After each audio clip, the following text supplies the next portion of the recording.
안녕하세요.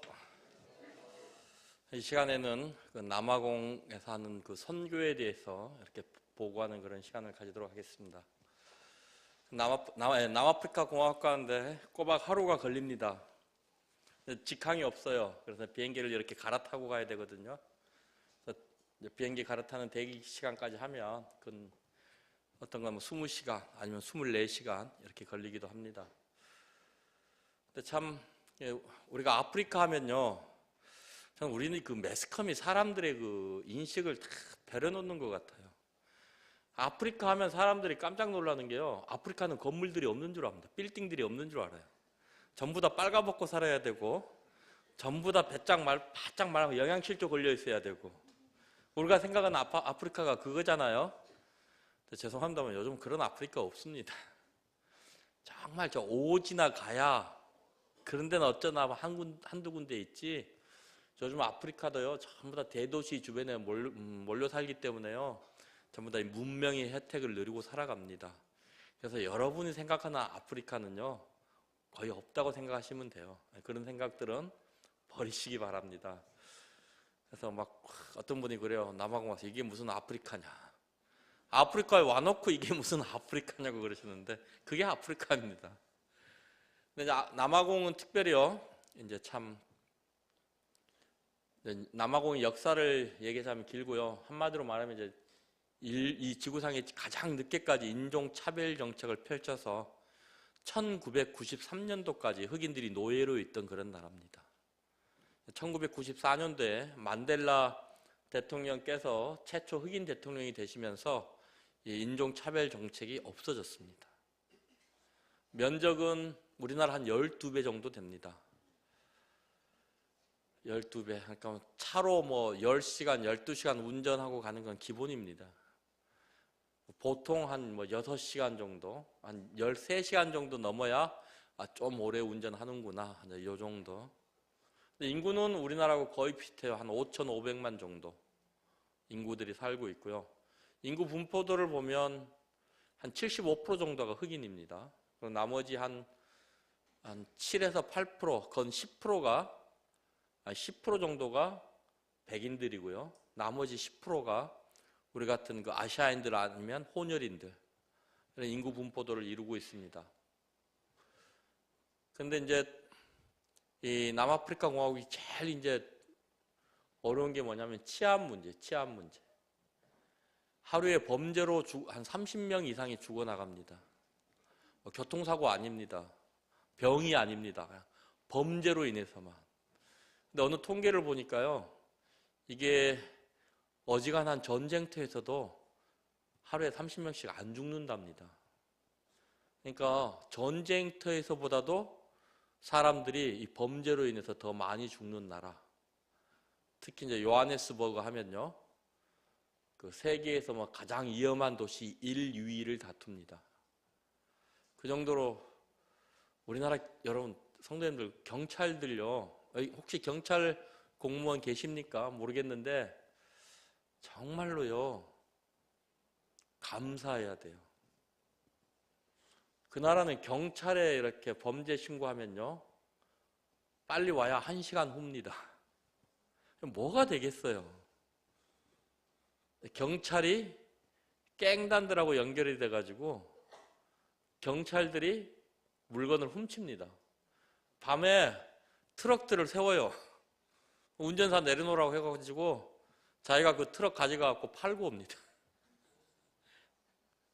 기가 막히죠. 경찰도 믿을 수 없는 나라. 참, 근데 하여튼 지금 한 8년째 살고 있는데요, 주위에 있는 한국 분들 중에 저 별명이 있습니다. 하나님의 특별한 섭리와 은혜 가운데 살아가는 사람. 선교사들이 저에게 그렇게 별명을 붙여줬어요. 8년 동안 있으면서 이만한 불상사도 안 생긴 가정은 저희 가정밖에 없습니다. 하나님이 저희들, 이제 제가 이 치안 문제 때문에 기도했을 때 주님이 우리 집 시편에 있는 말씀 문빗장을 견고히 해주실 것이라고 약속을 주셨어요. 우리 주님 참 신실하셔요. 하나님 한 번 하신 말씀은요 꼭 지키시고 이루십니다. 그 하나님이 함께 해주셔서 아무 그런 불상사 없이 살아가고 있습니다. 그날은요, 강도가 들어오면요, 그냥 우리같이 우발적으로 들어온 게 아니라 한 달, 두 달 동안 사전 조사를 합니다. 이 사람이 집에 언제 나가고 언제 들어가고 차는 뭐고 집에 개는 몇 마리 있고 뭐 하여튼 이런 거 다 조사를 합니다. 한 번은 남아공 가서 한 6개월이 지났는데 어느 분이 저한테 그래요. 다른 사람들이 너가 사업하냐고 다 물어본다는 거예요. 왜 그랬더니 출퇴근하는 시간이 일정하지 않다는 거예요. 그래서 뭐 선교사가 뭐 출퇴근하는 시간이 일정하겠습니까? 근데 그 얘기를 듣는 순간 막 등골이 오싹해지는 거예요. 뭐냐면 누군가가 나를 지켜보고 있었다는 거예요. 저 사람이 몇 시에 들어오고 몇 시에 나가고. 그러니까 저 사람이 이 직장 생활을 하는 사람 같으면 매일 들어오고 나오는 시간이 일정할 텐데 뭐 들락달락 한다 이거예요. 그러니까 저 사람은 사업을 하는 사람이구나 라고 생각을 했다는 겁니다. 참 끔찍하더라고요. 근데 아무 탈 없이 살아가고 있습니다. 이 한국에 남아공에 살고 있는 한국 분들은 대부분 집에 한 100만 원 정도를 이렇게 현찰로 갖고 있습니다. 왜냐하면 강도들이 들어와서 돈 줘 그러면 주면 그냥 가요. 고마워하고 잘 있어 하고 그냥 갑니다. 없으면요, 부모 여기 앉아 있는데 애들 데려다 놓고 전기 포트 물을 끓입니다. 머리에서 부어버려요. 전기 다리미를 꽂습니다. 뜨거워지면요, 애들 얼굴에다 지집니다. 강도들이 그래요. 안 주면 이거는 큰일 나는 거예요. 그런데 하여튼 저희들은 주님의 은혜로 지금까지 아무 탈 없이 지내고 있습니다. 들어가서 저희는 몰랐어요.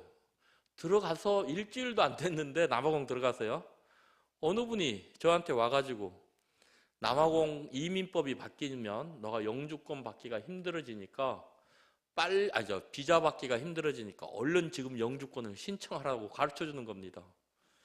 제가 어떻게 하는지 몰라요. 그랬더니 자기가 다 해서 신청을 해줬어요. 저희들 영주권이 나와서 가자마자 영주권을 신청했습니다. 근데 지금은요, 거기 있는 선교사님들이 비자를 받지 못해서 다 철수하고 있습니다. 그러니까 선교사님들이 제가 이제 오자마자 영주권 받았다 그러니까 저는 남아공을 지켜야 될 선교사. 그래서 참 같은 선교사인데도 저한테 베풀어준 하나님의 은혜가 놀랍다고 하는 것입니다. 참 우리 주님이 이렇게 신실하시더라고요. 지금 이제 저는 프레토레에 살고 있고요. 지금 교회는 가하폰테인 교회라고 하는 흑인들 지역에 살고 있습니다. 제가 살고 있는 지역에서 차로 한 1시간 반, 거리는 한 100km 정도 이렇게 떨어져 있습니다. 근데 이제 저희들이 남아공 선교하면서 제일 어려운 점이 뭐냐면 흑인들 지역에 들어가서 살 수가 없습니다. 들어가서 살면 한 달 이내에 가지고 있는 모든 것들 이렇게 기부해주고 나와야 됩니다. 말이 기부지 다 뺏기고 나와야 돼요. 그러니까 남아공에서 왜 강도를 당하느냐? 하지 말라는 거 안 하고요, 가지 말라는데 안 가면 강도 안 당합니다. 근데 사람들 심리가 꼭 하지 말라 그러면 하고 싶어, 가지 말라 그러면 꼭 가고 싶어. 그래서 강도를 당하는 거예요. 예를 들어서 옷 같은 거 좀 싸구려 입고 다니면 어떻습니까? 꼭 나이키를 입어야 되고 아디다스를 입어야 돼. 그러니까 타깃이 되는 겁니다. 근데 이제 제가 그걸 도착했는데 어느 선교사님이 저한테 이제 가르쳐 주셨어요. 어떻게 가르쳐 주셨냐면, 어느 선교사님이 흑인 지역에 들어가서 살았는데 한 달도 안 돼서 처음에 이제 그분이 그랬대. 오자마자 이 선교사들이 말이야, 선교하러 왔으면 흑인들 지역에서 살아야지, 지들은 도시에 살면서 무슨 선교를 해 하고 아주 그냥 호기스럽게 딱 들어갔답니다. 다른 선교사들 다 정죄해버리고. 한 달 만에요, 철수했답니다. 한국으로. 이마에다가 이렇게 총을 갖다 들이대는데요, 여기서 오는 이 정신적인 충격이라고 하는 것은요, 말할 수가 없습니다. 여러분 누가 이렇게 이마에다 총을 겨눈다고, 딱 이마 옆에다 총을 겨눈다고 생각을 해보십시오. 그래서 이분들은요, 이렇게 당하신 분들은 한국에 들어가서 정신과 치료를 받으시더라고요. 근데 이해가 돼요. 그 정신적인 충격이 얼마나 큰지. 그래서 그분은 파송된 지 한 달도 안 돼서 한국으로 철수를 했어요. 이게 남아공 현실입니다. 이게 가끔 그러시는 분들이 있어요. 선교사가 현지인하고 같이 살아야지. 근데 그 선교 지역의 실정은 선교사가 제일 잘 알거든요. 그러니까 그렇게 하지 못하는 데에는 그럴 만한 이유가 있어서 못하는 겁니다. 근데 이제 그런 상황인데, 근데 주님께서 은혜를 베푸셔서 지금 현재 구원을 받고 침례를 받은 현지 성도들이 한 17명 정도 되고요. 저희 가정에 5명이 다 성도고요. 작년 3월 달에 우리 박건신 형제님과 길주원 자매님이 오셔가지고 총 24명의 성도가 주일날 모이고요. 매주 구도자들이 20에서 30명 정도 이렇게 참석을 하고 있습니다. 꾸준하게요. 그 중에 한 10명 정도는 침례 상담하기 위해서 기다리고 있습니다. 주일학교 학생들이 약 200명 이상 이렇게 오고 있습니다.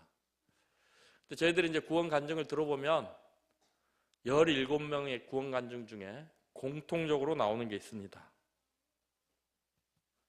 그게 이 과자예요, 과자.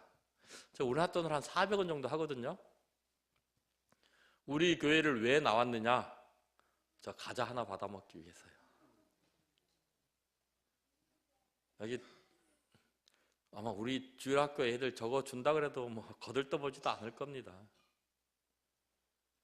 어른들도요, 할머니들도 저거 하나 먹고 싶어서 교회에 나옵니다. 저기 얼마나 가난하냐면요, 신발을 제대로 신고 다니지 못하는 아이들이 많고요. 또 일주일에 한 번 수돗물이 나와요. 근데 그것도 1시간, 2시간밖에 안 나옵니다. 하루 종일 나오는 게 아니고. 제가 이제 우리 교회에서 만찬 예배를 10시 반에 드리는데, 그걸 좀 10시나 9시 반으로 땡기면 안 되겠냐 그러니 자매들이 힘들다는 거예요. 왜 그랬더니 물이 토요일 날 아니면 일요일 날 아침에 나와요. 근데 그때 빨래를 해야 되는 거예요. 그러니까 교회 일찍 오면 그 빨래를 못 한다는 겁니다. 그래서 제발 이대로 했으면 좋겠다. 근데 그것도 일주일에 한 번 나오면 잘 나옵니다. 마실 물이 없어요. 그래서 빗물을 받아 먹고 삽니다. 그래서 평균 수명이 50세입니다. 평균 수명이. 참 그런 열악한 환경 가운데 있는 지역입니다. 근데 간식비만 한 달에 한 100만 원 이상 들어가요. 주일학교 애들이 200명이 넘잖아요. 저거 하고 이제 음료수 하나씩 나눠주거든요. 한 달에 한 100만 원 이상이 이렇게 매월 간식비로 소요되고 있습니다. 이게 이제 만찬 예배 드리는 모습입니다. 이건 워낙 가난하기 때문에 주위에 건물이나 이런 것들이 없어요. 그래서 예배당으로 임대해서 사용할 만한 건물이 없습니다. 학교 교실 5칸을 빌려서요. 좀 한 칸은 만찬 예배 드리는 어른들을 위한 장소로 쓰고 있고요. 나머지 4칸은 주일학교용으로 이렇게 사용을 하고 있습니다. 이렇게 이제 하고 나면 이제 이 나라 여기는 다 찬양 부를 때 일어나서 합니다. 기도도 일어나서 하고요. 기도하시는 분이 대표로 일어나서 하고요. 말씀 시간이 만찬 예배가 끝나고 나면 찬양을 부르고 말씀을 듣습니다. 저희 청년들 자세가 좀 불량해 보이지 않습니까? 그죠? 근데 저게 불량한 게 아니고요. 저게 이제 책상하고 이 의자가 같이 하나로 붙어 있습니다. 따로 떨어져 있는 게 아니고. 근데 저게 이제 초등학교 3학년 교실이에요. 그러니까 등치가 크니까 저 안에 들어가서 서 있을 수가 없어요. 그래서 지금 저러고 있는 겁니다.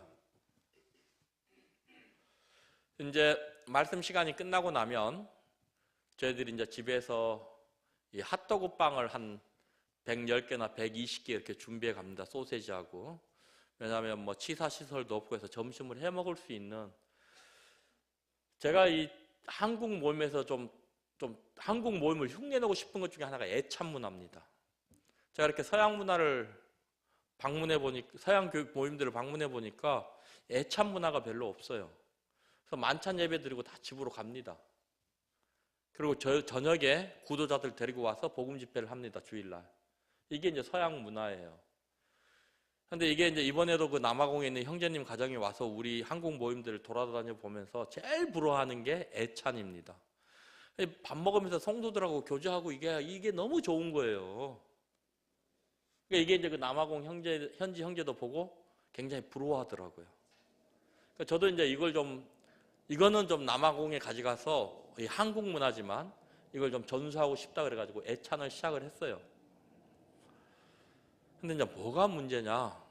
처음에 이제 주일학교 애들이 이게 소세지가 치킨 소세지인데, 이제 제가 처음에 아이들 간식을 줄 때 우리가 말하는 그 불량식품 같은 거 굉장히 싼 거 뭐 하나에 10원, 20원짜리 봉다리 요만한 거 드는 거 이걸 나눠줬는데요. 어느 날 주님이 제 마음 가운데 부담을 주시는 거예요. 어떤 부담이냐면 네가 그거를 네 아이들한테 먹일 수 있느냐는 겁니다.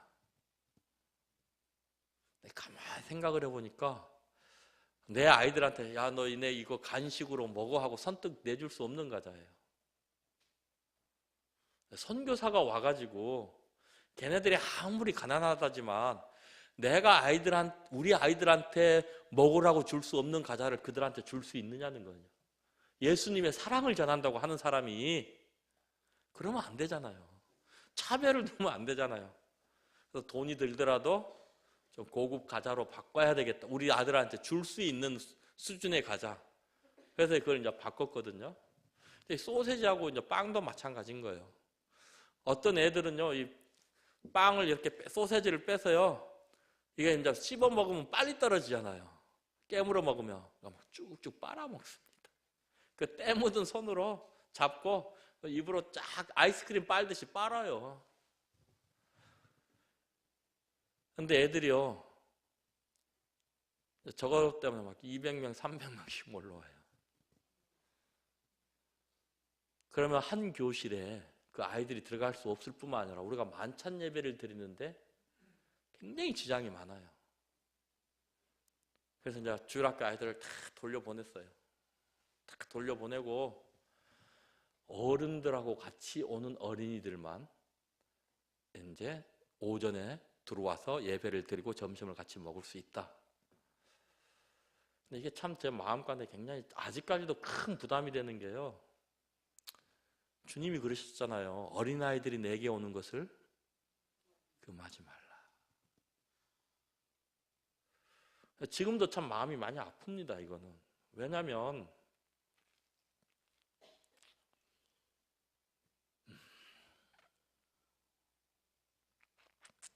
제가 선교사잖아요. 그죠?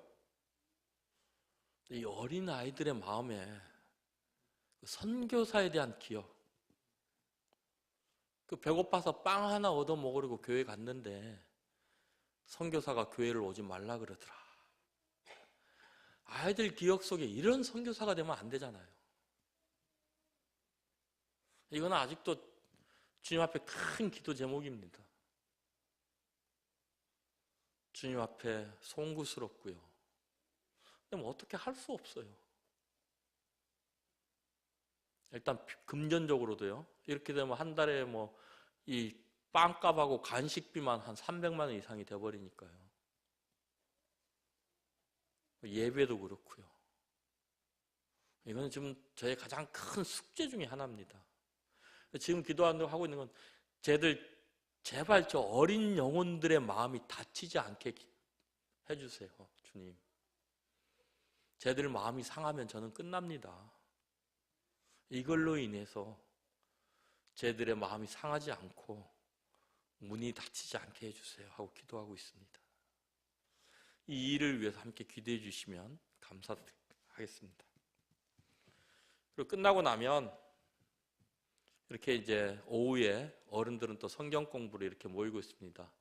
이것도 이제 구도자들이 한 20-30명 되니까요.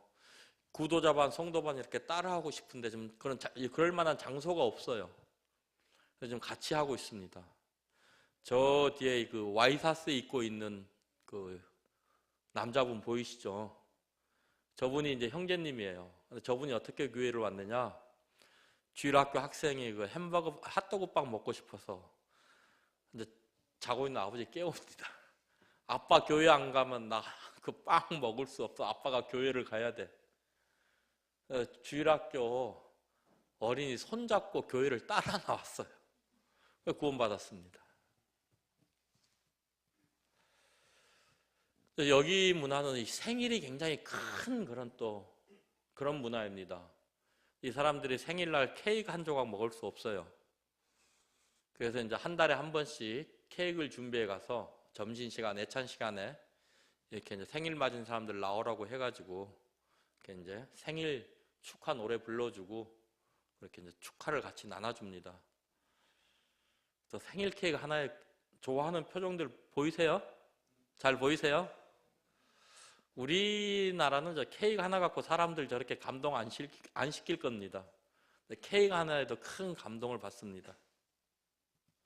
이건 이제 한국에서 보내준 헌옷들입니다. 성도님들이 한국에서 이제 뜨거운 그 사랑으로 헌옷들을 보내주셔요. 그래서 처음에는 이제 매월 둘째 주에 이렇게 헌옷들을 나눠줬거든요. 매월 둘째 주에만 나오는 구도자들이 생기는 거예요. 이해되시죠?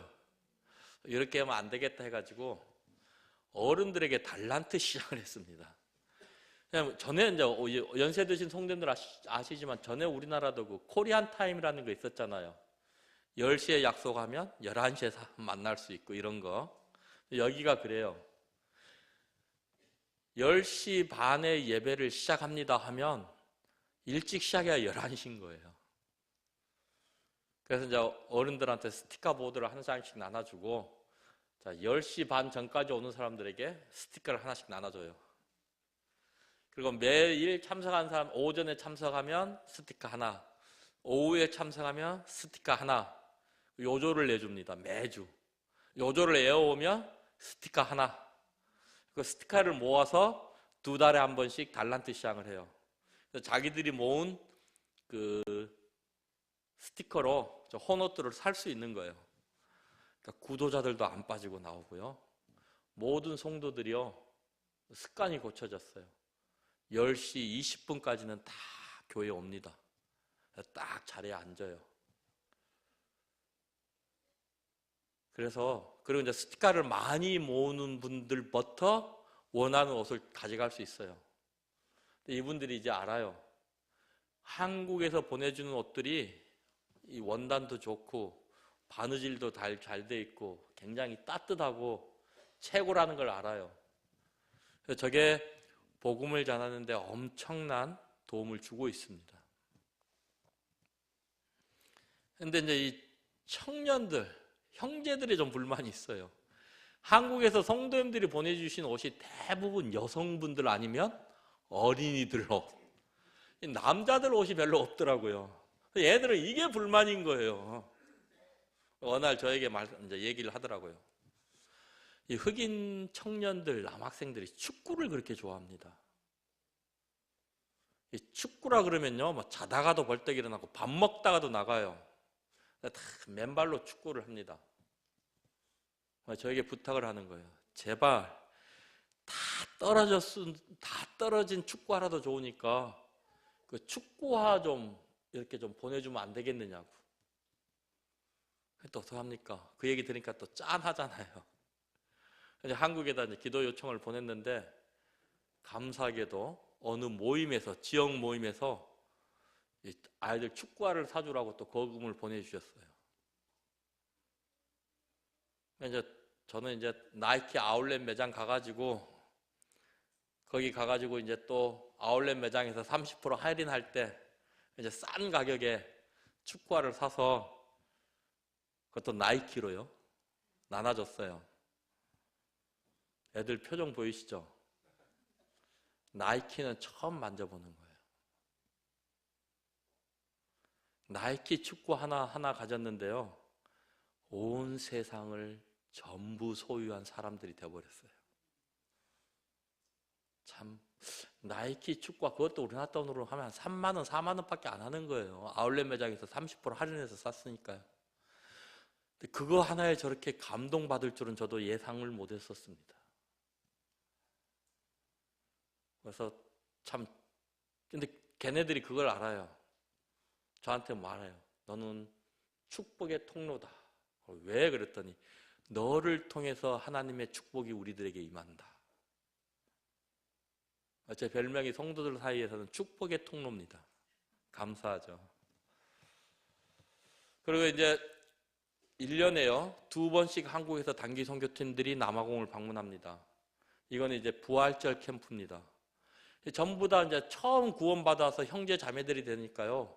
그리스도인의 삶에 대해서 몰라요. 그러니까 저희들이 이제 부활절 캠프를 하면요. 아침에 일어나서 제가 이제 한 반 맞고 우리 자매가 또 자매들 반 맞고 우리 아이들이 또 이제 학생들 반 한 반씩 맡아서 큐티 하는 거에서부터 가르쳐야 돼요. 큐티를 어떻게 하고 이걸 또 삶 가운데 어떻게 적용을 하고 이걸 그러니까 하나에서부터 10까지 다 가르쳐 줘야 되는 거예요. 그래서 캠프를 하고 있고요. 근데 이제 이 캠프가 엄청난 좋은 역할을 하는 게요. 아까 오전에 말씀드렸듯이 흑인들한테 우리는 백인입니다. 그죠? 1년에 두 팀이 오거든. 1월 달에 한 팀, 6월 말에 한 팀. 이분들은 지금도 막 백인들 하면 무서워요. 말 한마디만 하면. 근데 한국에서 온 백인들은 왔는데 자기들에게 좋은 걸 막 선물로 나눠줘요. 그리고 안아줘요. 이뻐해줘요. 그러니까 이것 때문에 애들이고 어른들이고 마음이 열려버려요. 그러니까요, 이분들이 한번 다녀가고 나면 저는 막 매일같이 신방 다녀야 돼요. 왜냐하면 마음들이 열려있기 때문에 이때 막 복음 전해야 되는 겁니다. 대부분 영혼들이 그래서 구원받은 거예요. 이 단기 선교팀들이 와서 사랑을 베풀면 마음이 열려요. 그리고 그분들이 돌아가면 전 다니면서 이제 열매만 딴다 그러죠. 우리식 표현으로는. 꼭지만 딱 따면 되는 거예요. 제가 선교하기 너무 편해요. 이번 1월 29일 날도 이제 1월 달은 묵동 청년들 중심으로 이렇게 옵니다. 6월 달은 잠실교에서 전국으로 광고를 보내서 전국 청년들 이렇게 이제 같이 오거든요. 한 2주 동안 이렇게 묵동팀은 한 열흘 정도 계획으로 오고요. 잠실교에서 하는 6월 달 팀은 한 2주 정도 이렇게 옵니다. 이게 선교사에게 굉장히 큰 도움을 주고 있습니다. 사랑하는 우리 성도님들, 아들, 따님들 좀 보내주십시오. 저의 사역에 굉장히 큰 도움이 됩니다. 이게 그래요. 대부분 오는 분들은요, 우리가 와갖고 며칠 하고 간다고 해갖고 이게 무슨 도움이 되겠느냐 하시는데요. 실질적으로 많은 도움이 되고 있습니다. 그리고요, 혹시 영적으로 침체기에 있다라고 생각되시는 성도님들이 있으시면요, 선교지를 한번 방문해 주십시오. 그럼 영적으로요, 재충전해서 돌아가실 수 있습니다. 이게 굉장히 중요한 것 같아요. 이게 주일학교입니다. 저 어린이들 반, 아주 저학년들 반입니다. 제 막내딸이 이제 고등학교 이제 올라가거든요. 그 막내딸하고 현지 주일학교 교사 2명하고 100여 명이 넘는 주일학교 학생을 하고 있습니다. 바글바글 하죠. 저희 지금 저게 100명이 넘게 들어가 있는 겁니다. 이제 좀 큰 애들 반, 주일학교 고학년 반입니다. 이제 달란트 시장 하고 있는 거예요. 처음에는 이 달란트 시장을 하지를 못했어요. 얼마나 무질서한지요. 참, 저 깜짝 놀랐습니다. 나는 아이들 그러면 다 순진하고 착한 줄 알았는데 아니더라고요. 요 위에다가 USB를 올려놨거든요. 저희 가서 어디 자리를 뜬 것도 아니에요. 돌아서서 얘기하고 돌아섰는데 없어져요.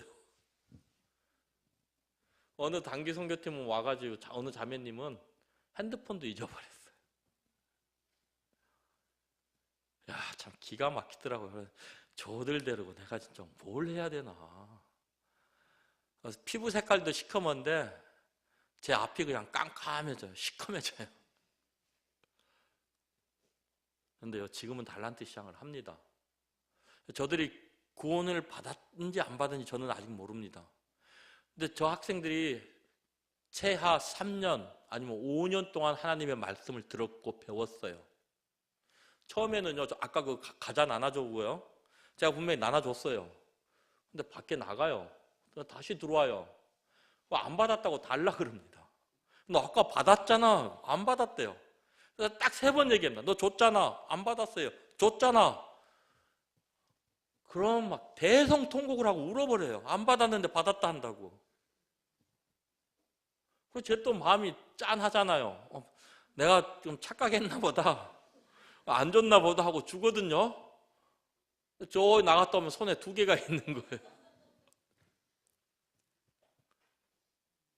야, 처음에는 애들한테도 정이 안 가더라고요. 그런 거 보니까. 근데 그런 애들이요, 3년, 5년 동안 하나님의 말씀을 들으니까요, 놀라운 변화가 일어나는 거예요. 얘들이 이제 딱 간식 주면요, 레이디 퍼스트, 여학생 먼저라는 거예요. 전에는 막 서로 받으려고 그냥 막 밀치고, 저는 또 어떻게 하면 그러다가 넘어져서 사고 나면 큰일이잖아요. 한 교실에 100몇 명이 있는데 밀치고 이래서 밑에 깔려봐요. 큰일 아닙니까? 그래서 그냥 막 소리 지르고 좀 make a line 해감이, 줄 서라 해감이. 요즘 알아서 지들이 줄 씁니다.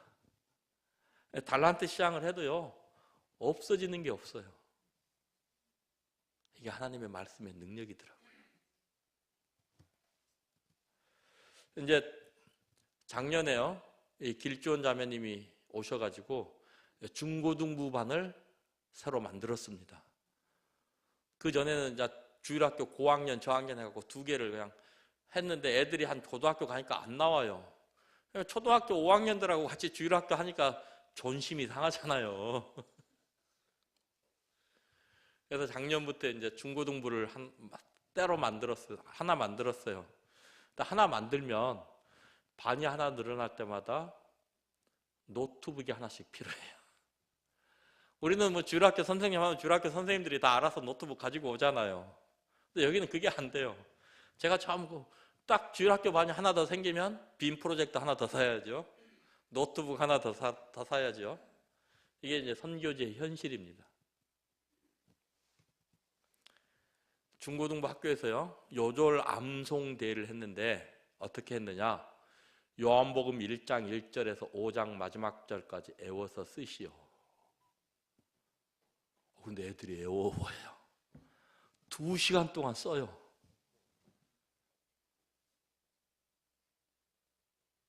참 주님의 은혜가 놀랍습니다. 왜 그렇게 됐느냐? 저 밑에 2 여학생 보이시죠? 그 여학생들이 그 위에 있는 여학생입니다. 저렇게 어렸을 때부터 나온 거예요. 2이 쌍둥이입니다. 근데 이 친구들이 지금 저 앞에 너울 쓰고 있는 2 자매 보이죠? 이 친구들이에요. 이 친구들이 저렇게 어렸을 때부터 나와서 말씀을 듣고 구원을 받은 거예요. 어느 날 저 어머님이 이제 자매님인데 저한테 그래요. 우리 집에 놀라운 기적이 일어났다는 겁니다. 도대체 어떤 기적이 일어났습니까? 그랬더니요, 우리 딸들이 아침에 일어나서 성경 말씀을 보지 않고 기도를 하지 않으면 아무것도 안 한다는 거예요. 예를 들어서 늦잠을 잤어요. 학교 지각을 하게 됐어. 그래도 일어나서 말씀을 먼저 보고 기도를 해야 된답니다. 그리고 밥을 먹고 학교에 지각을 한답니다. 그러니까 일어나서 말씀 보지 않고 기도하지 않으면 아무것도 안 한다는 거예요. 학교 가서 하는 게 책가방 놓고 앉아서 제일 먼저 하는 게 기도랍니다. 하나님 오늘 하루도 저에게 지혜를 주셔서 명철을 주시고 공부한 것들 다 기억나게 해주시고 또 지켜주십시오 하고 기도한답니다. 집에 돌아와서는요, 책가방 놓자마자 또 책상에 앉아서 기도한답니다. 그리고요, 이제 쟤들 지금 이제 중학교 2학년 올라갑니다. 잠자리에 들기 전에 무릎 꿇고 기도하고 말씀을 읽어야 잔답니다. 우리 딸들이 너무 변했다고, 너무 감사하다고 막 그 어머님이 저한테 자랑을 하는 거예요. 구원 받은 거 맞죠? 근데 이 자매들이요, 중학생인데도요, 제가 시키지도 않았어요. 자매들이요, 수요일 날 저녁에 자기들끼리 자매 기도회를 만들었어요. 근데 거기에 이 중학생들이 빠지지 않고 참석하는 거예요. 왜요? 자매다고. 형제들이 제가 시키지도 않았는데 금요일 날 밤에 형제들 성경 공부 및 기도회를 만들었어요. 우리가 교회를 위해서 기도해야 된다고. 그래서 형제들끼리 모이고 있습니다. 금요일 날 저녁에. 제가 처음에 남아공을 가서 거기 있는 백인 모임에 가서 예배를 드렸거든요. 근데 그 백인 형제님들이요, 저보고 이제 선교사로 왔다 그러니까 대상이 누구냐요. 그래서 이제 흑인들 대상으로 한다 그러니까 이분들 하시는 말씀이 안 될 걸, 힘들 걸, 어려울 걸. 다 이 세 가지 중에 한 마디씩 다 저한테 해주시는 거예요. 그러니까 이분들도 해봤는데 안 된다는 거예요. 포기를 해버렸어요. 그런데 영어도 시원찮게 하는 아시아 사람이 와가지고 복음을 전해가지고 흑인들 마을에 몸된 교회가 세워졌다 그러니까 놀래가지고 이 단체 사진 좀 찍어서 보내달라는 겁니다. 여기 있는 사진이 저 플랜카드 옆에 있는 사진입니다. 이 뒤에 보면 어느 분이 저 교회 플랜카드 해놓으셨더라고요. 그 옆에 사진이 이 사진이에요. 놀라운 주님의 은혜인 것입니다. 이제 매주 신방을 가는데요, 신방을 할 수가 없어요. 좀 신방을 가는 건 성도님이나 구도자하고 1대1로 만나서 좀 자연스럽게 얘기하면서 뭐 어려운 게 뭡니까, 뭐 힘든 게 뭡니까 하면서 이렇게 좀 교제를 하고 싶은데, 제가 간다는 소식을 듣고 막 주변 이웃들 막 10명, 15명이 모여듭니다. 그러니까 이제 신방이 아니라 소규모 복음 집회가 돼버려요. 토요일 날 엠마오 성경 공부입니다. 참 하나님의 말씀을 배우고자 하는 열심들이 얼마나 대단한지요, 놀랍습니다. 이건 이제 박성민 형제님이 또 이 기타와 음악, 이 악기를 다루는 그 재능이 있으시거든요. 근데 이분들이 흑인들은요, 또 음악에 대한 재능이 아주 대단합니다. 뛰어납니다. 악보를 볼 줄 모르는데요, 노래 음만 듣고 연주를 해요. 신기하더라고요. 저는 악보를 봐도 그 음을 못 맞추는데 이 친구들은 소리로만 듣고 음을 맞춰요. 그리고 연주를 합니다. 거기 이제 한국에서 그 음악 그 선교사가 오셔가지고 그 스와질랜드라고 하는 대학교에, 스와질랜드라는 나라가 있거든요. 남아공 안에 나라가 또 조그만한 나라가 또 하나, 2개의 나라가 있거든요. 레소토고 스와질랜드. 여기는 왕이 통치하는 왕국입니다. 스와질랜드 대학교에 가가지고 아이들에게 이제 음악을 가르치는데요, 신기한 건 얘네들이 악보를 볼 줄 모르는데 첼로를 연주하고 바이올린을 연주하고 피아노를 연주를 합니다. 이분이 간증을 하는데 기가 막히다는 거예요. 악보 읽는 걸 아무리 가르쳐줘도 안 된답니다. 그런데 악기는 연주를 한다는 거예요. 그래서 이제 예배당이 되어지면 이제 방과후 교실로 해서 음악 교실, 그러니까 기타 교실, 뭐 드럼 교실 이런 걸 좀 할 예정입니다. 그래서 지금은 이제 청년 형제들 중심으로 이렇게 하고 있거든요. 주님이 허락하시면 좀 더 범위를 넓힐 계획입니다. 저희들이 이제 1년에 한 번씩 우리나라 같이 그 모임의 날 행사를 합니다. 항상 연말에 했었는데요, 작년에는 저희들이 한국을 들어와야 돼서 이제 11월 25일 주일날 이 행사를 했어요. 근데 이제 제가 이걸 한번 처음 시작했을 때요, 처음에 이제 애참 문화를 좀 정착시키려고 이 자매들한테 자, 니네들이 집에서 음식을 한 가지씩 장만해 올 수 있니? 그랬더니 잠깐만 기다려봐. 우리 계산기 좀 두드려 볼게 하고 그러니까 한 달 수입 얼마, 지출 얼마 하더니 안 되겠다는 거예요. 한 달 생활비가 뭐 10만 원, 어떤 분은 2만 원, 3만 원, 5만 원 이렇거든요. 그러니까 이제 안 되는 거예요. 알았어, 그럼 나 매주 안 하고 1년에 한 번씩만 할 테니까 너희들이 좀 준비해 올 수 있니? 그랬더니 그 정도는 해. 샐러드 준비해 갈게. 다 샐러드만 해온다는 겁니다. 알았어. 그럼 그거라도 하자 해서 이제 저가 고기 좀 준비해 가고 해서 이제 1년에 한 번 음식들 싸와서 이렇게 점심을 먹습니다. 작년에 11월 25일 날 했거든요. 그런데요, 점심을 먹고 나서 이 자매들이요, 우리 복자매, 저기 자매 이름이 뭐라고요? 이야, 정말 말씀 잘 들으시네요. 복진자입니다. 이 복자매를 눈을 가려요. 앉으라는 겁니다. 의자를 갖다 놓고 앉으래요. 이게 이제 선물이고 그 옆에 비닐봉다리 싸져 있는 거 있죠. 이게 뭐냐면요, 저 비닐봉다리 싸져 있는 건 뚜껑이 있는 빨래 담는 바구니, 세탁기 옆에 놓고 쓰는 거예요. 그리고 이제 포장지 안에 들어있는 건 그 양념통 3개 같은 건데 이제 커피 담고 프리마 담고 그 설탕 담는 요만한 통 있잖아요. 이거 3개입니다.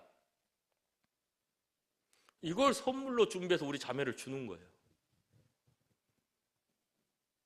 이게요, 제가 이제 마트 가서 봤더니 한 5, 6만 원 정도 하는 겁니다. 근데 이걸 성도들이, 그 가난한 성도들이 십시일반 모아가지고 세상에, 우리 자매가 울었겠습니까? 안 울었겠습니까? 펑펑 울었어요. 저도 막 눈물이 나오는데 막 울 수 없잖아요. 막 이러면서 억지로 참느라고요. 근데요, 왜 빨래바구니고 왜 양념통인 줄 아세요? 이 성도들이 이제 우리 집에 오잖아요. 그러니까 이제 저희가 오해하지 마세요. 궁색해서 그런 게 아니고 빨래바구니 위에 좀 플라스틱 그거 깨졌거든요. 깨져도 그냥 쓰는데 지장 없으니까 쓰고 있었단 말입니다. 그런데 이게 이제 형제 자매들이 왔다 갔다 하면서 좀 불쌍해 보였나 봐요. 근데 오면 커피 타주잖아요. 커피 타주면 그냥 우리 성도님들 다 그렇잖아요. 뭐 마트에서 뭐 통에 든 거 사가지고 그 통 다 쓰면 그 안에다 뭐 커피도 넣고 쓰고 뭐 설탕도 넣고 쓰고 이렇게 쓰잖아요. 양념통으로 병 같은 거. 우리도 그렇게 하고 썼거든요. 근데 그게 굉장히 궁색해 보였나 봐요. 이게 뭡니까? 받기에만 익숙하고 받기만 했던 형제 자매들이요, 돌아본다고 하는 것입니다. 그것도 저를요, 참 기가 막히더라고요. 이제 구원받은 애기들인 줄 알았는데 세상에 우리 집 오면 그냥 와서 그냥 주는 것만 받아 먹고 와 룰루랄라 하는 게 아니라 우리 가정을 돌아보고 이 가정에 필요한 건 뭐가 있나, 이런 생각을 하고 있다는 겁니다. 자, 그거 보면서 깨달았어요. 우리 여기 청년들도 있고 하는데요, 월급 타면 부모님 거는 물론이고요, 우리 장로 형제님들 양말 한 컬레라도 사서 선물로 드렸지요? 아마 우리 80례 교회 성도님들은 다 그렇게 하셨을 줄로 믿습니다. 그게 별거 아닌 것 같아도요, 야, 그 사람을 그렇게 감동시키대요, 그게. 그리고 우리 막 그걸로 인해서요, 그동안 했던 모든 수고, 이런 슬픔, 이런 것들이요, 아픔, 이런 것들이 그냥 눈 녹듯이 싹 쓸어 그냥 녹아져요. 참 감사가 되더라고요.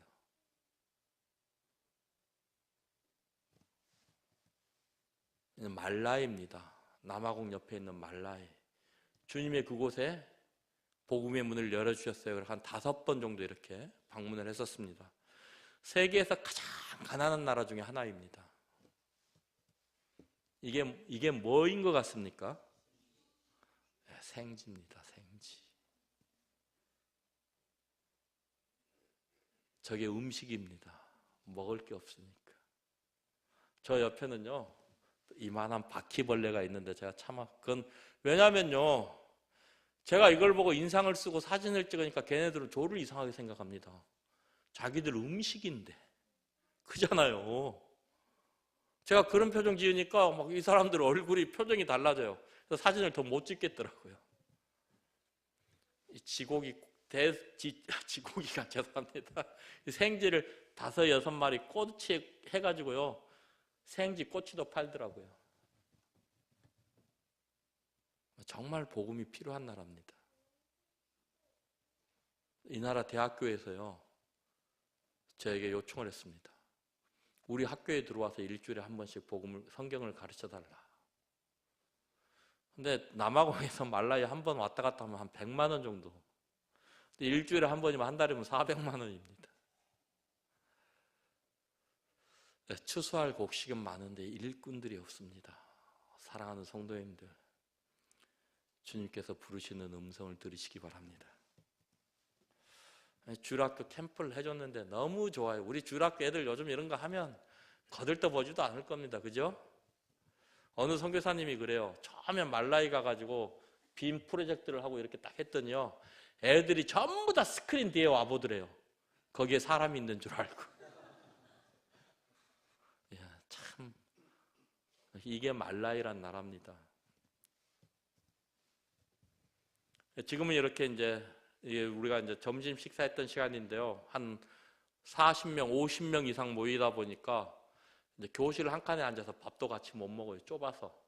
지금 2칸에 앉아서 저렇게 나눠 같이 먹고 있는 이런 모습입니다. 그래서 주님이 은혜를 이 친구가요, 아까 말씀드렸던 그 주일학교 어린이가 경동 택배 저 대히트 쳤습니다. 남아공에서.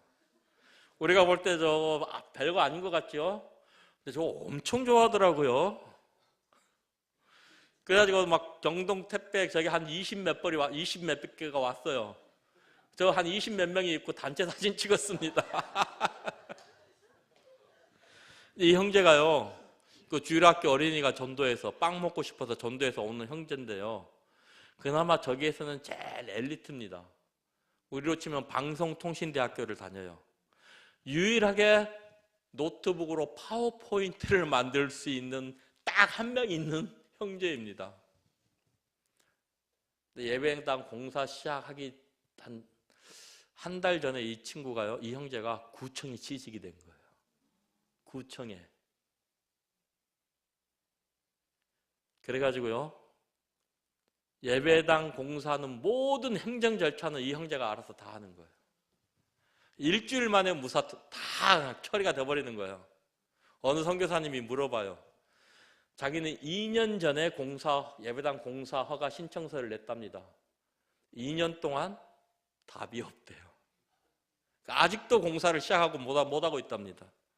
근데 저보고 어떻게 해서 그렇게 빨리 받았냐는 거예요. 그래서 제가 대답 뭐라고 그랬어요? 주님의 은혜입니다.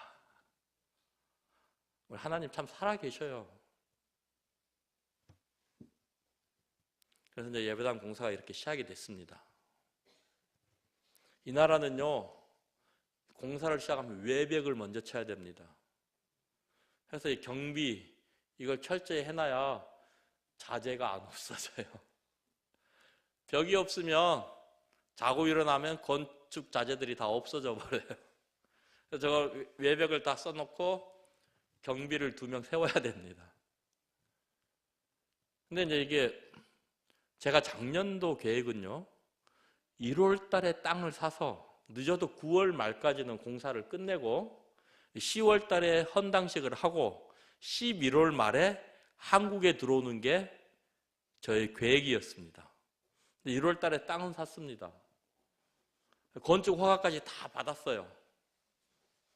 그런데 이게 공사가 시작이 안 되는 거예요. 우리는 지금 21세기에 살고 있지만 저희는 아직도 19세기, 20세기 문화입니다. 마을에 추장이 있고요, 부족회의가 있어요. 그래서 모든 것들이 추장과 부족회의에서 결정이 되는 거예요. 부족회의를 이제 영어로 커뮤니티라고 하거든요. 그런데요, 이게 공사를 못하게 하는 게 아니라 다 직업이 없잖아요. 그러니까 우리는 공사 현장에 이제 10명의 인부가 필요한데 막 50명, 100명씩 인부로 써달라는 겁니다. 근데 우리가 뭐 돈이 남아서 저걸 하는 게 아니고 정말 뭐 없는 돈 가지고 해야 되잖아요. 그거 안 되는 겁니다.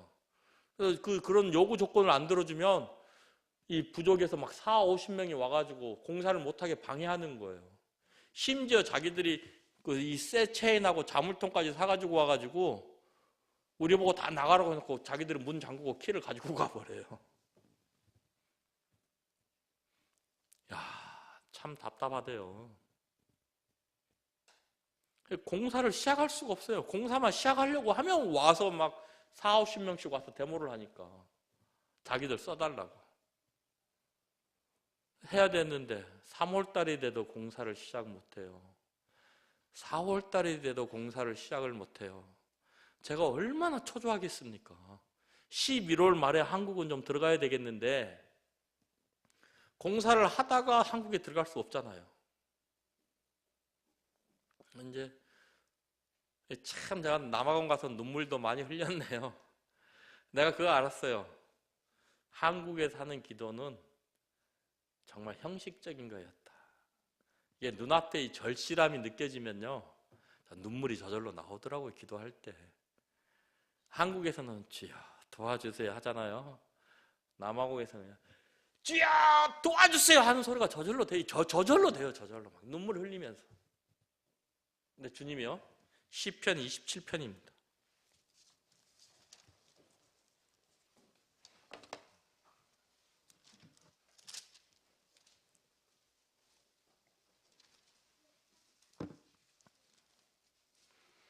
죄송합니다. 제가 한 10분만 더 사용하도록 하겠습니다. 시편 27편 1절 말씀입니다. 여호와는 나의 빛이요 나의 구원이시니 내가 누구를 두려워하리요. 여호와는 내 생명의 능력이시니 내가 누구를 무서워하리요. 나의 대적 나의 원수되는 행악자가 내 살을 먹으려고 내게로 왔다가 실족하여 넘어졌도다. 군대가 나를 대적하여 진칠지라도 내 마음이 두렵지 아니하며 전쟁이 일어나 나를 치려 할지라도 내가 오히려 안연하리로다. 14절입니다. 너는 여호와를 바랄지어다. 강하고 담대하며 여호와를 바랄지어다. 이 말씀을 읽는데요, 막 눈에서 눈물이 나요. 하나님께 감사가 돼요. 나는 그때 하나님 나하고 함께 하지 않는 줄 알았거든요. 근데 그 가운데서도 하나님은 나와 함께 하시는 것이었어요. 이 말씀을 주셨어요.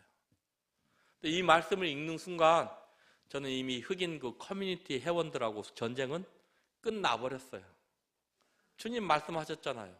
군대가 나를 치러 올지라도 내가 두려워한다 안 한다요? 안 한다는 거예요. 왜? 하나님이 뭐라고 했습니까? 1절에 하나님이 나의 빛이요 나의 구원이시니 내가 누구를 두려워하리요. 여호와는 내 생명의 능력이시니 내가 누구를 무서워하리요. 나의 대적 나의 원수되는 행악자가 내 살을 먹으러 내게로 왔다가 어떻게 해요?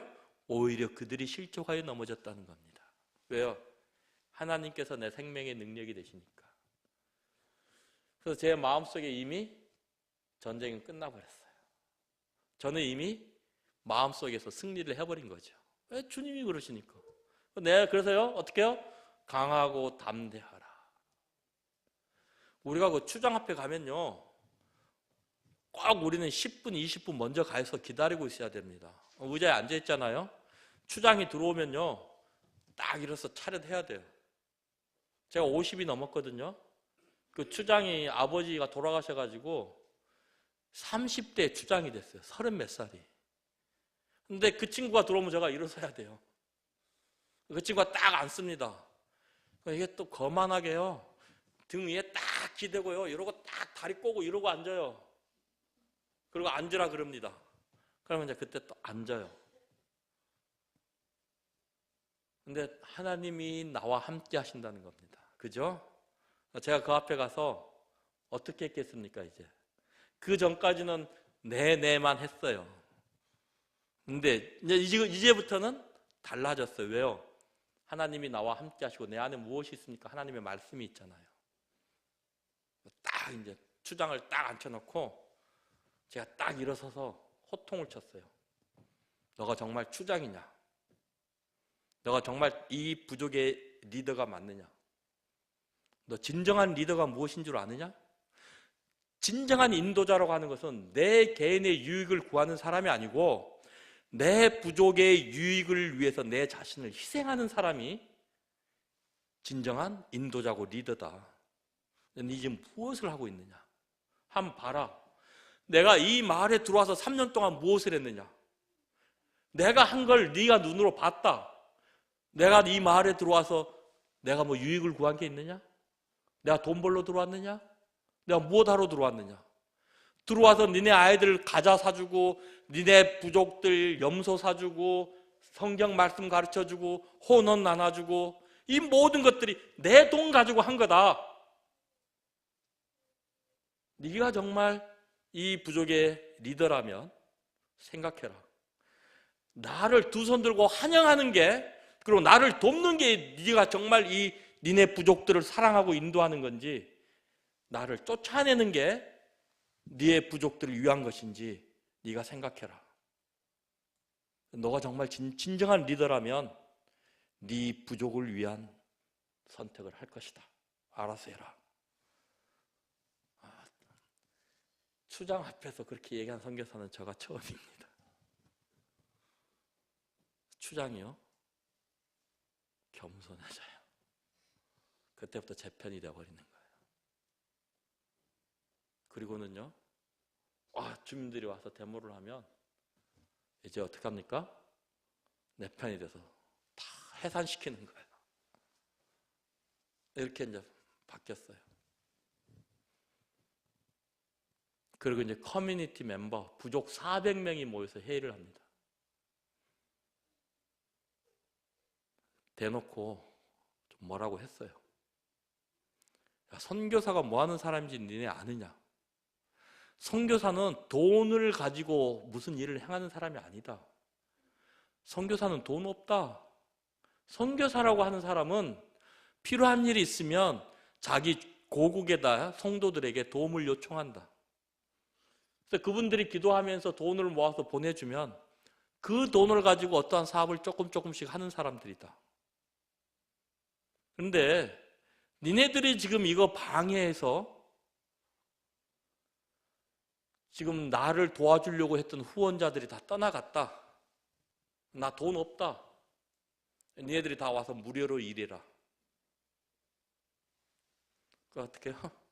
전부 다 입에 쫙 닫아버려요. 이 커뮤니티가 얼마나 무섭냐면요, 자기들 말 안 들으면 사람 불태워 죽이는 사람들입니다. 어느 구도자가 저한테 왔는데요, 물어봐요. 사람을 불태워 죽이는 게 죄입니까? 아닙니까? 40명, 50명이요. 커뮤니티에 비협조적이잖아요. 그럼 자기 부족이라도요, 누가 뭘 훔쳤잖아요. 그 사람인 걸 알잖아요. 커뮤니티 멤버들 40, 50명이 쫓아갑니다. 근데 죽이려고 가는 게 아니요. 쫓아가요. 가서 한 대씩 때립니다. 그럼 몇 대예요? 40, 50대요. 두 대씩 때리면요, 80대, 100대. 세 대씩 때리면 150대요. 그거 맞고 안 죽을 사람 없습니다. 사람 맞아서 죽어요. 그런데도 경찰들이 못 건드려요. 이게 커뮤니티거든요. 근데요, 하나님이 나와 함께 하시니까요, 하나님께서 나에게 강하고 담대하라. 또 제가 가면 성도들, 형제들 같이 가잖아요. 그 형제들 앞에서 믿음으로 사는 게 무엇인지, 하나님의 말씀의 능력으로 사는 게 무엇인지 보여줘야 되잖아요. 사실 겁은 조금 나죠. 뭐 안 날 수는 없죠. 그죠? 사람인데. 그래도요, 말씀을 힘입어서 말씀대로 해야 되는 거예요. 그래서 결론이 났습니다. 어떻게 나는 줄 아세요? 자, 앞으로 커뮤니티 멤버들을 1대1로 우리 공사 현장을 찾아갈 수 없다. 찾아가는 사람들은 커뮤니티에서 가만히 안 놔두겠다. 대신 커뮤니티에서 대표를 한 사람 세울 테니까 이 사람을 통해서 얘기를 해라. 그래서 이 사람을 통해서 얘기를 하면 저와 건축 현장 책임자와 추장과 이제 시의원, 우리로 치면 시의원, 구의원 이런 분들이 있거든요. 그분들하고 같이 모여서 회의를 해서 모든 걸 결정하겠다. 그러니까 그 누구도 개인적으로 찾아가지 마라. 공사 현장에 아무도 못 찾아옵니다. 일하고 싶은 사람은요, 우리로 치면 주민등록증 다 주시오. 주민등록증을 깡통 안에 넣었어요. 자, 내가 지금부터 20개 뽑습니다. 이 사람들만 일할 수 있습니다. 추첨을 해서 20명 뽑았어요. 그래서 400명 주민등록 중에 20명이 뽑힌 거예요. 20명만 일하는 거예요. 근데 아무 소리 못 합니다. 왜요? 하나님이 나와 함께 하시니까. 하나님이 승리하시더라고요. 시편 40편 말씀 보시겠습니다. 시편 40편 1절부터 제가 읽도록 하겠습니다. 내가 여호와를 기다리고 기다렸더니 귀를 기울이사 나의 부르짖음을 들으셨도다. 나를 기가 막힐 웅덩이와 수렁에서 끌어올리시고 내 발을 반석에 두사 내 걸음을 견고케 하셨도다. 새 노래 곧 우리 하나님께 올릴 찬송을 내 입에 두셨으니 많은 사람이 보고 두려워하여 여호와를 의지하리로다. 사랑하는 성도님들, 혹 지금 굉장히 힘들고 어려운 시간들을 보내고 있습니까? 기다리십시오. 기다리고 기다리십시오. 1절에 기다리고 기다렸더니 했잖아요. 영어 성경에 보면 patiently 해가지고요, 끈질기게 기다렸다, 아니면 인내하면서 기다렸다, 이런 뜻이거든요. 참 막 5월달이 되고 6월달이 되는데요, 이게 언제 결정난 줄 아세요? 제가 11월 26일 날 남아공을 출발하는데요, 11월 24일 날 결정됐습니다. 그래서 제가 남아공 출발하는 11월 26일 날 첫 삽을 떴어요. 저의 시간은 1월 달에 땅을 사서 9월 말까지는 공사를 다 끝내고 11월 달에 한국에 돌아와야 돼요. 이건 저의 시간이었어요. 하나님의 시간은 저의 시간하고 달랐습니다. 네, 제가 계획해놓은 이 시간 속에 매여가지고 너무 급해요. 하나님의 시간까지 기다릴 줄을 모르더라는 것입니다. 그때는 하나님이 나하고 함께 하지 않는 것 같고요, 내가 하나님한테 버림받은 것 같고 하나님 없는 것 같아요.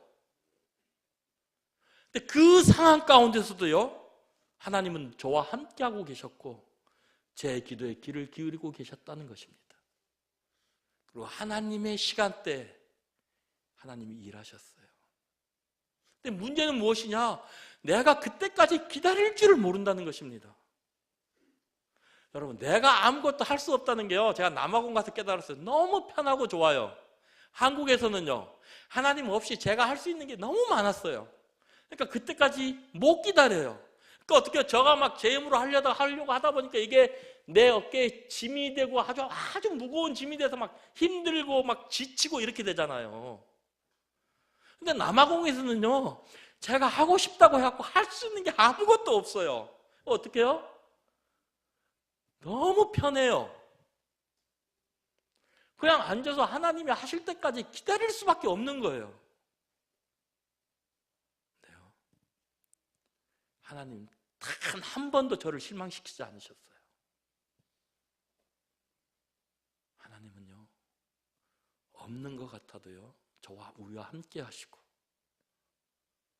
하나님은요, 그래서 하나님의 시간대 우리를요, 정말 그 기가 막힌 수렁과 웅덩이에서 우리를 건져내십니다. 언제요? 하나님의 시간에. 우리 때까지 기다려야 돼요.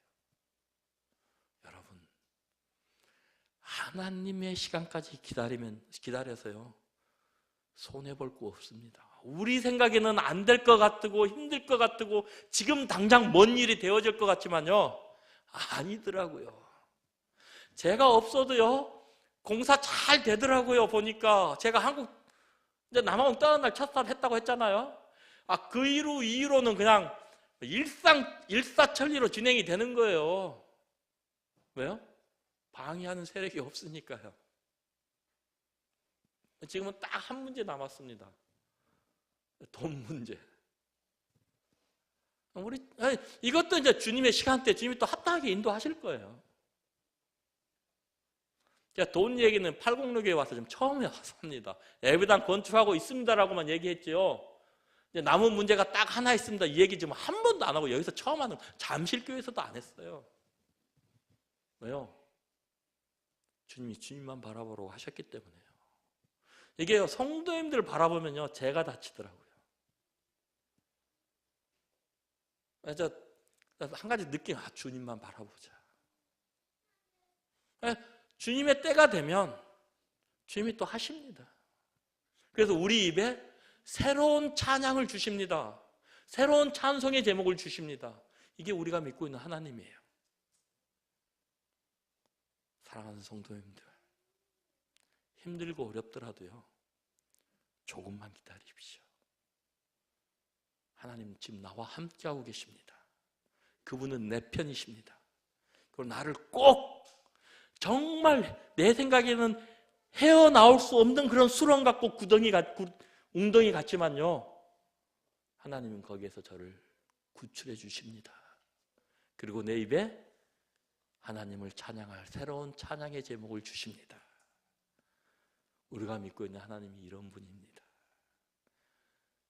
올 한 해 동안 이러한 하나님 의지하시고 하나님의 시간 동안 기다리신다면 하나님은 결코 우리들을 실망시키지 않으실 것입니다. 감사합니다. 참 아무 연고도 없는 저를 이렇게 불러주시고 또 주님의 사랑으로 섬겨주시고 또 사랑을 베풀어 주셔서 감사를 드립니다. 혹시 제가 드렸던 말씀 중에 성도님들에게 부담이 되는 내용이 있었다면 주님의 사랑으로 널리 용납해 주시고요, 또 마음의 교훈이 되셨다면 성도님들의 영적인 삶에 도움이 되기를 바랍니다. 계속해서 남아공을 위해서 기도해 주시면 감사하겠습니다. 감사합니다.